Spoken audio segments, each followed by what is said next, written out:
길이요 진리요 생명 되시는 아버지 하나님, 오늘도 은혜 중에 우리를 깨우시고 기도의 자리에 오게 하심으로 이 땅 가운데 살면서 필요한 것들을 채워내는 그러한 통로가 될 수 있도록 오늘도 은혜 주신 것 주여 감사합니다. 하나님만이 우리의 삶의 전부이고 하나님 말씀만이 나를 평안으로 인도하신다라고 하는 것을 알기에 오늘도 분주한 마음으로 새벽을 깨우며 주 앞에 나옵니다. 이 시간 하늘의 은혜를 풍성하게 내려주심으로 우리의 마음 가운데 평안이 깃들 수 있도록 인도하여 주옵소서. 예수 그리스도의 이름으로 기도하옵나이다. 아멘. 하나님 말씀 시편 123편 됩니다. 짧지요. 1절에서 4절까지밖에 없습니다.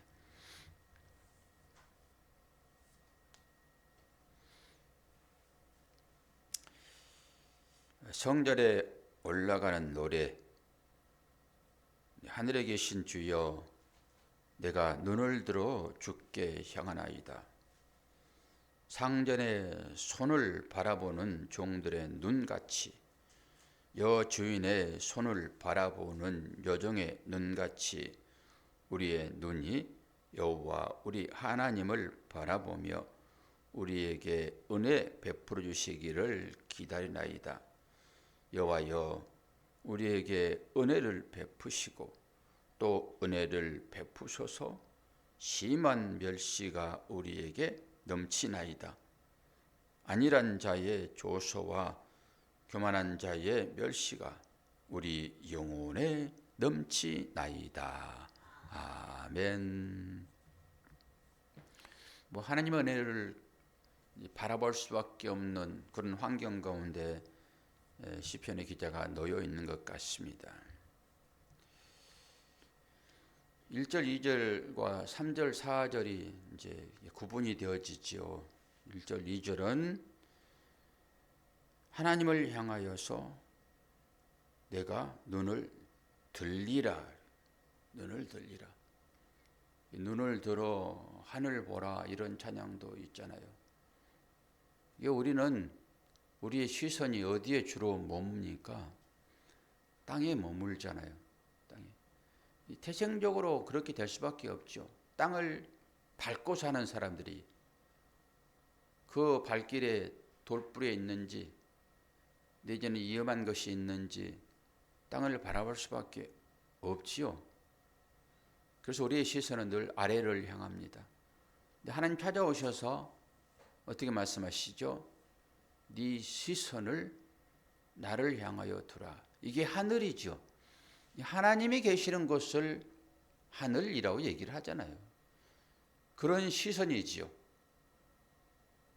육신을 입고 땅에 오신 주님을 바라볼 때는 아래를 봐야죠, 당연히.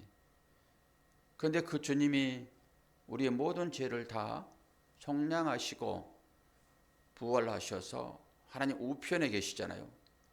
우리 시선은 이제 땅적인 것에서 하늘적인 것으로 시선을 옮겨야지요. 그런 의미로 시선을 하늘을 향하여 들라 얘기를 하지요. 마음의 상태를 얘기하잖아요. 마음의 상태. 우리의 시선을 들어서 주를 향하나이다. 이 고백이죠, 고백. 그러면서 2절에 두 개의 상징이 나타났죠. 두 개의 상징이.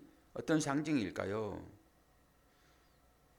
상전에 손을 바라보는 종들의 눈같이, 이게 하나의 상징이죠. 두 번째는 여주인의 손을 바라보는 여종의 눈같이, 이 두 개의 상징이 나타나고 있죠. 종들, 남종이나 여종, 그 당시 종들의 생명의 여탈권은 주인에게 있었습니다. 주인. 이 주인을 부를 때 나의 주님, 주 이런 단어를 써요. 물론 예수 그리스도를 향하여서 쓰는 단어가 나의 주님 이렇게 쓰기도 하지만은 상전을 향할 때도 주님 이렇게 쓴단 말이에요. 그러니까 그 상전이 이 종의 생명의 여탈, 그러니까 생명을 주장한다 이런 거죠. 이 종은 자기 생명을 자기 마음대로 할 수 없어요. 왜 그렇습니까? 주인에게 팔려갔거든요. 그래서 종인 것입니다. 그래서 그렇죠. 멀리 열심히 낮에 일하고 집에 돌아오게 되면은 수건을 두르고 종이 먹을 수 있도록 시중을 두는 것이 종이잖아요. 멀찌감치 서가지고 종이 필요한 게 뭐 있는가, 그리고 필요를 채워준 것이 종의 역할이죠. 주인이 이 밥 먹는 것 그거 지켜보고 시중드는 것입니다. 종이라고 하는 것은. 그러다가 이제 주인이 야 너도 밥 먹어야지 라고 얘기할 때만 주인은 밥을 먹었습니다. 아니 종은. 모든 것들이 다 주인에 의해서 결정되어지는 것이 종의 신세예요. 이제 이것을 우리는 하나님과의 성도의 관계로 이렇게 보면 되겠죠. 이제 두 가지 상징을 들어서 지금 하나님을 향하여 간절하게 기도하겠다라고 하는 것이죠. 자기 인생에 뭔가를 공급받기 위하여 주인의 손을 바라보는, 우리가 손 그럴 때 이 야드 그러죠. 야드. 이게 10번째 글씨였잖아요. 요도 점 하나. 손이라고 하는 것은 힘을 상징하죠. 그리고 11번째 글씨가 뭐였습니까? 그게 구분손, 카프 구분손. 그것은 이제 그릇 상징적으로 보여주고 있고 거기에 뭔가 담겨진다라고 하는 의미가 거기에 들어있지요. 손이라고 하는 것은 능력을 나타내죠. 능력을. 그래서 그 손을 바라보는 것입니다. 하나님을 향하여서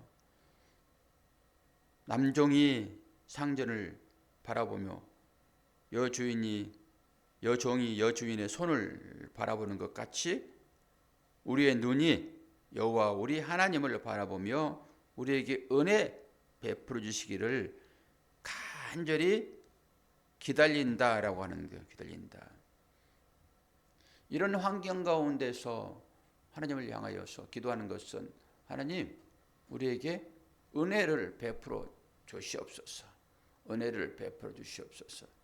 근데 왜 그런 환경이 되었는가라고 하는 것이, 왜 기도할 수밖에 없는 환경으로 이 시편 기자가 몰려 있는가라고 할 때 3, 4절입니다. 3, 4절. 3, 4절이 뭐예요? 여호와여 우리에게 은혜를 베푸시고 또 은혜를 베푸소서. 심한 멸시가 우리에게 넘치나이다. 애매한 고난이 우리한테 있을 수 있잖아요. 나는 잘못이 없는데 주위로부터 이상한 눈초리들. 어제 우리 평화에 대한 복음을 들으면서 우리의 마음의 평화를 위하여 각자에게 해당되어지는 어떤 불편함, 지금은 잊어버렸을지라도 예전에 어떤 일 때문에 서로 간에 불편한 관계가 있다 하게 되면은 그걸 한번 해결해 봅시다 라고 어제 제가 설교를 드리고, 저도 나름대로 그것을 해결하기 위하여 이제 문자를 보내고 했는데, 이제 반응하고 말고 하는 것은 상대의 책임입니다. 일단은 내가 화해의 제스처를 보이면은 일단은 본인은 편해지는 거예요. 이제 공이 그에게 넘어가는 거잖아요. 그래서 평화의 복음이라고 하는 것은 용서가 성결이죠. 여러분 어제 어떤 것으로 그 일을 아마 실천적으로 해보셨는지 알 수는 없으나 저는 일단 제가 설교를 하고 그런 것을 말씀을 드렸기 때문에 일단 문자를 보냈더니 일단 마음은 편안해졌습니다. 그걸 해야 되는 거거든요. 오늘 또 세상으로부터 심한 멸시가 우리에게 넘쳤다라고 하는 것은 예수 그리스도를 믿음으로 말미암아 다른 사람들의 조롱을 받는다 이것이죠. 야, 너 예수 믿는다고 우리가 즐기는 것, 우리가 하고 있는 이 일들을 왜 너는 그렇게 거부를 하고 우리와 함께 어울리지 않아? 너 하나님 믿어봤지? 믿었더니 어떻지? 네 인생에 지금 어떠한 결과가 너에게 주어졌어? 당신에게 지금 하나님 믿었더니 세상 사람들로부터 존경받을 만한 그런 삶이 지금 펼쳐지고 있는가? 자신을 한번 돌아봐. 그렇게 믿는 대가가 뭐야? 이렇게 말할 수 있잖아요. 당신이 믿는 그 하나님이, 그 주님이 당신을 이 땅에 살면서 어떤 풍요로 인도했다든지 여러 가지 세상 사람들이 좋아하는 것으로 내가 그것을 누리고 있다 하게 되면 나도 그러면은 그 하나님을 한번 믿어볼게. 이럴 터인데 그런 아무런 것들이 주어지지 않으니까 세상 사람들이 멸시할 수밖에 없지요. 그 얘기를 지금 하고 있지요. 4절 안일한 자의 조소와 교만한 자의 멸시가 우리 영혼에 넘치나이다. 아니 세상 사람들이 추구하는 것 우리에게도 주어져서 우리들로 하여금 그걸 자랑 삼아서 야 예수 믿었더니 이렇게 좋은 것들이 넘쳐난다. 그리고 어려운 고난 내가 다 극복했는데 너도 그 하나님을 좀 믿어봐. 이렇게 하면 좋겠잖아요. 그런데 그런 일이 우리한테 그렇게 좋게 일어납니까? 사람들이 흠모할 만한 그런 일들이 우리에게 일어나냐고요. 그러면서 네가 평생 속된 말로 안 먹고 안 입고 좋아한 것 절제하고 그렇게 산 네 삶의 끝이 이게 뭐야? 이렇게 말할 수 있잖아요. 그리고 자신을 돌아보면 또 저 사람들이 말이 많은 것 같기도 하고 이럴 때 우리가 어떤 태도를 취하는가가 저는 믿음이라고 봅니다. 제가 이 설교를 하려고 그러는지 어제 갑자기 제가 세상에서 친하다고 하는 한 사람, 그 사람은 되게 돈이 많아요. 세상 어떤 가치에는 아주 눈치가 있는 그런 사람인데 돈을 많이 벌었어요. 돈을 많이 벌었는데 뭐 친구를 하지만은 저는 친구들과 교제를 안 하니까. 근데 얼마 전에 한번 보고 싶어가지고 겸사겸사 만나고 왔는데 만나면 뭐라고 그래요? 제가 뭐 목사니까 우리 함께 신앙생활 하자 이런 얘기죠. 근데 꿈속에서 그 친구가 어디 교회 초대를 받아가지고 그 교회를 지금 가고 있더라고요. 그래서 내가 반갑다 친구야 그러고 싹 끌어안아주고 너 여기서 예배 드려라. 나는 우리 교회 가가지고 예배 드린다. 그리고 살짝 잠이 들었는데 그 꿈을 꿨어요. 왜 아무리 전도를 해도 그 말이 그에게 적용되지 않을까요? 그것은 뭐예요? 세상적인 가치와 다르기 때문에 그래요. 그 친구들은 골프를 너무너무 좋아해가지고 뭐 해외 원정 다니면서 골프 치고 그러는데 뭐 그런 거 함께 하고 그러면은 좋지요. 근데 세상에서는 성도들로 하여금 그런 삶으로 나가기를 원하잖아요. 그러니까 우리 함께 그렇게 살자. 그리고 여기에서 그런 복을 누리고 하나님 나라에서도 그 복을 누리면은 좋지 않겠냐. 그런 식이죠. 그런데 이 시편 기자는 지금 세상으로부터는 도저히 이뤄받을 수 없는, 공급받을 수 없는 그런 환경 가운데 놓여 있죠. 그래서 그의 눈이 어디를 향합니까? 하나님을 향하여 눈이 가는 거, 시선이잖아요. 그리고 그의 눈이 또 어디를 향합니까? 하나님이 능력으로 우리에게 뭔가 주시고자 하시는 그 손, 그 손을 바라보는 것입니다. 사람 만날 때마다 여러분, 어떤 사람이 집에 방문을 했는데 뭔가 하나 들고 있어요. 그러면 기본적으로 사람은 그 들고 있는 뭔가를 봅니다. 그 욕심나서 보는 거 아니에요. 저 사람이 나를 반가워하지 않고 왜 내가 가지고 있는 이 손을 보나 그러겠지만은 사람은 그렇게 돼 있어요. 저 손에 뭐가 들려 있는가? 이게 너무너무 중요하잖아요. 저와 여러분의 손에는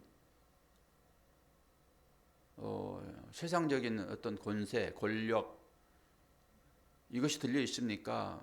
그러지 않으면은 하나님의 은혜의 손길로 하나님께서 내어주신 그것이 들려 있습니까? 잘 보셔야 됩니다. 어제 제가 간증이 아니라 어떤 목사님이 이 고난에 대해서 이렇게 쭉 설명하는 그 글을 하나, 영상을 하나 보았는데 오늘 시편 기자도 자기의 고난에 대하여 하나님 앞에 지금 간절하게 원하잖아요. 구체적으로 어떻게 해달라라고 하는 말은 없어요. 은혜를 베풀어달라 이 얘기예요. 지금 은혜를 베풀어달라. 어떤 문제를 만나면 당연히 우리는 기도해야지요. 거기에서 벗어나기를 기도해야지요. 그걸 기도 안 할 수 있습니까? 기도하지요.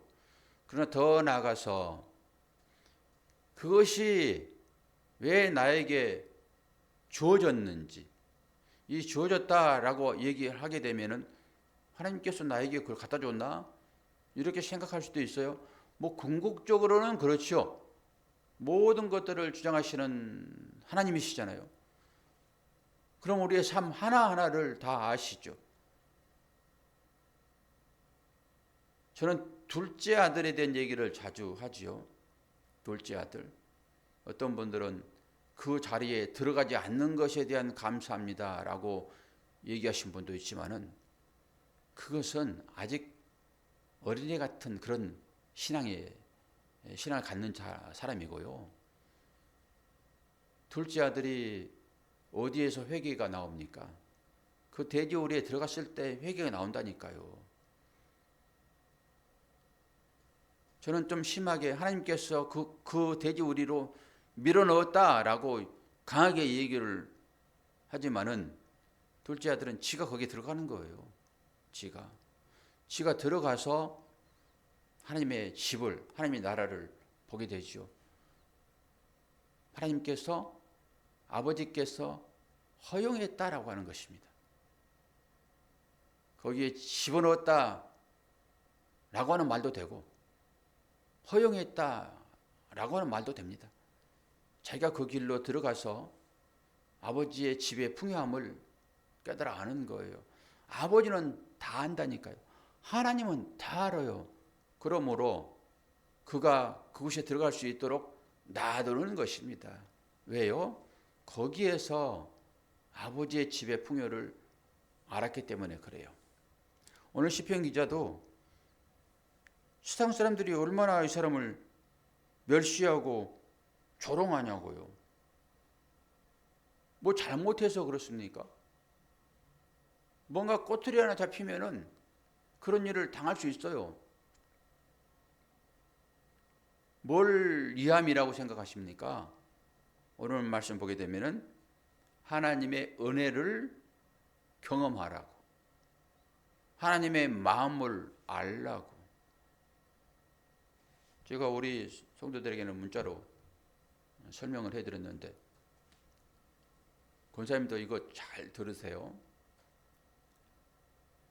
이 성경을 우리가 시편 119편을 통해 가지고 원어에 들어있는 그 숫자에 나타나는 그 말씀을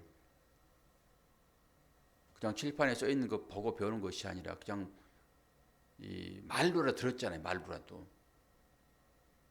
하나님의 말씀은 따바레, 따바르, 따바르. 말씀을 따바르라고 얘기를 해요. 따바르. 우리 하나님 말씀 듣기를 원하잖아요. 권사님도 그렇죠? 하나님 말씀 듣기를 원하시잖아요. 근데 어디 가서 듣나요? 하나님 말씀은? 언제 하나님 말씀이 들려요? 하나님의 음성이 언제 들리냐고요? 좋을 때예요? 어려울 때예요? 하나님 말씀이 좋을 때 들려요? 어려울 때 들려요? 이 정도는 권사님이 말씀하실 수 있어야 돼요. 실력자니까.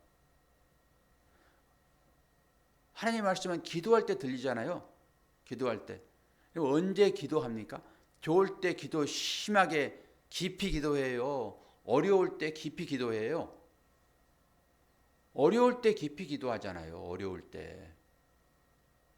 그럼 우리 이 어려울 때를 상황적으로 보게 되면은 광야의 여정이라고 얘기해요. 광야의 여정.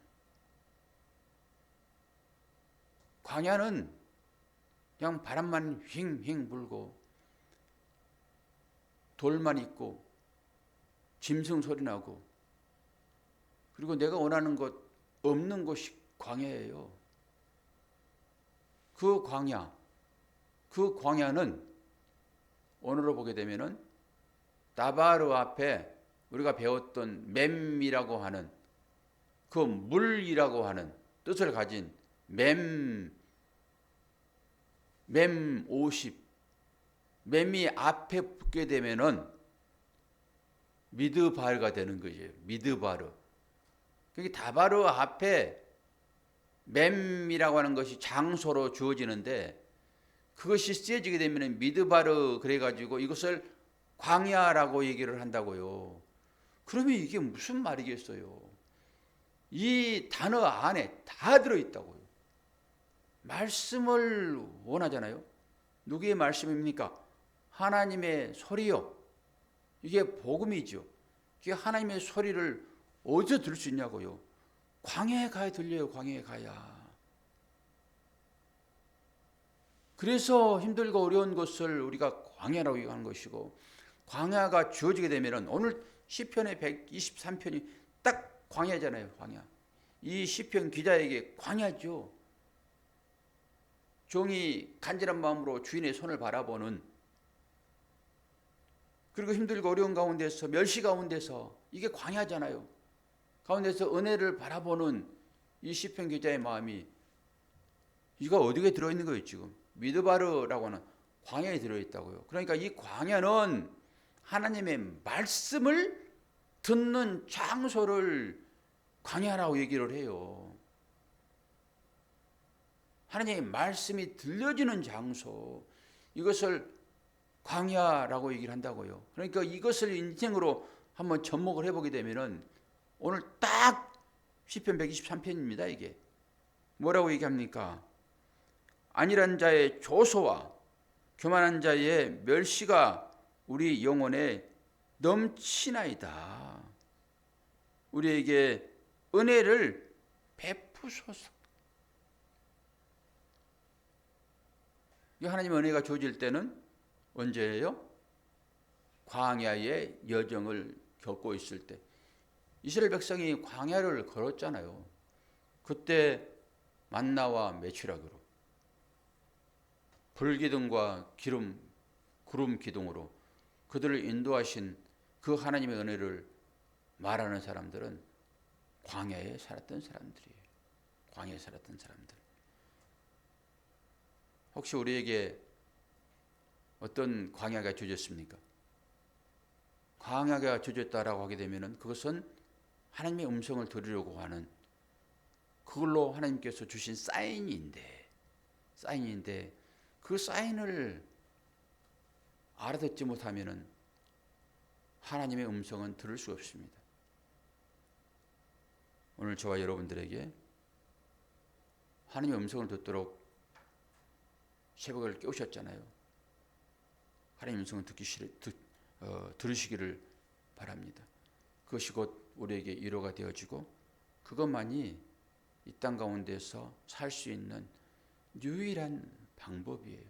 이 은혜가 주어지게 되면은 원수를 품어 안을 수 있습니다. 나를 멸시하는 그 대상들을 용서할 수 있습니다. 은혜가 주어지게 되면은 그래서 은혜 아니면이라는 찬양이 나올 수밖에 없는 것이 광야입니다. 힘들고 어렵지만은 여러분 잘 견디셔서 하나님의 말씀으로 승리하는 여러분 되기를 축원합니다. 기도하겠습니다. 좋으신 아버지 하나님, 이 땅에 살면서 여러 광야적인 요소들이 우리의 삶을 힘들게 할 때가 많이 있습니다. 그러한 때에 성도라고 하면은 하나님 앞에 기도하여 하나님의 음성을 들어야 되는데 우리가 너무 무심하게 이런 하나님의 사인들을 놓치고 있습니다. 아버지 하나님, 오늘 이 새벽에도 하나님의 손길을 바라는 시편 기자처럼 간절하게 하나님 앞에 엎드리게 도와주시고 기도하여 하나님의 손으로부터 주어지는 그 풍요로움을 경험하는 복된 자녀들 될 수 있도록 도와주시옵소서. 오늘도 함께 하심을 감사드리며 예수 그리스도의 이름으로 기도하옵나이다. 아멘.